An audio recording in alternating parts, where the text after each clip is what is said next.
and why it's so hard to destroy that I'd never heard of before, even in medical school. And though I didn't know it yet, what Dr. Langwin was telling me would ultimately be the key to permanently deleting the herpes virus from my body, while helping 27,442 other women do the exact same thing. Here's how Dr. Langwin explained it to me. Your herpes outbreaks are basically warning signs. They're trying to tell you that your immune system has been compromised. Those warning signs are important because, as you probably already know, it's easy for your herpes to stay hidden for long periods of time, which means if you didn't have an initial outbreak, you would never know that you had the virus. In a lot of ways, having a herpes outbreak is similar to having a fever. Normally, a fever occurs because you've been infected by some sort of common virus, and your body raises its internal temperature both to warn you that you've been infected and to aid your immune system in fighting off the infected cells. Herpes is different from a common infection, however, meaning that even though your immune system is compromised, your body isn't naturally equipped to fight it.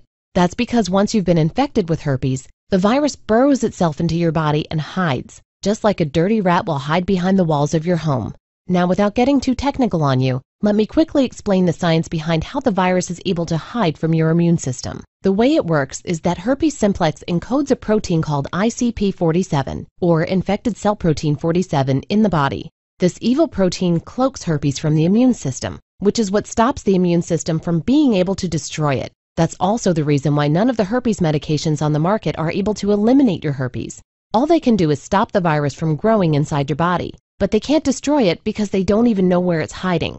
So in other words, using those medications to fight herpes is a lot like trying to use your fists to fight a ghost. It's physically impossible.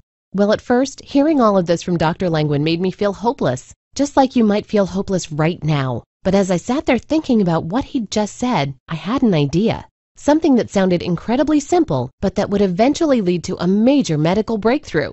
Basically, my idea was this. If the reason medications can't destroy your herpes is because the virus is cloaked in your cells and hides from the immune system, couldn't you theoretically do something to unhide it and thereby allow your immune system to quickly target and destroy it? When I asked Dr. Langwin about this, he seemed surprised. He said that as unbelievable as it might sound, no one had ever asked him that question before, and that while it was theoretically possible, pretty much all academic research and all of the pharmaceutical companies had simply focused on suppressing the virus, not destroying it. That was completely unacceptable to me, and it made me mad. Why the hell was nobody pursuing this? Why the hell was no one looking for a cure? I mean, I'm smart. I went to Princeton for my undergrad and got my PhD from Hopkins, but I'm not a genius. Surely I wasn't the first person to think of this. So what gave? Well, I expressed these feelings to Dr. Langwin, albeit a little more gently, and he couldn't really give me a good answer, which is why I submitted a transfer request that very same day. And 2 weeks later, I found myself assigned to work in Dr. Langwin's human pathology lab full-time.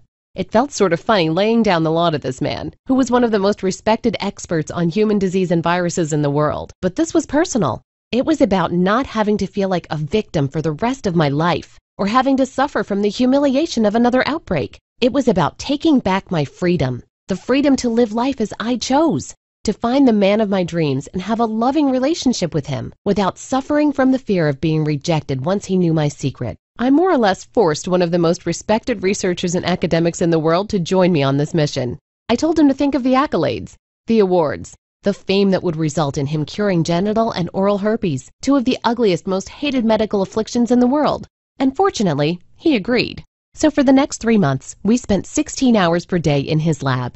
We studied what seemed to stimulate the virus and what seemed to cause it to go dormant. We rigorously tested hundreds of different ways to uncloak the virus, searching for a way to unbind the ICP47 from the cells so that it was no longer hidden from the immune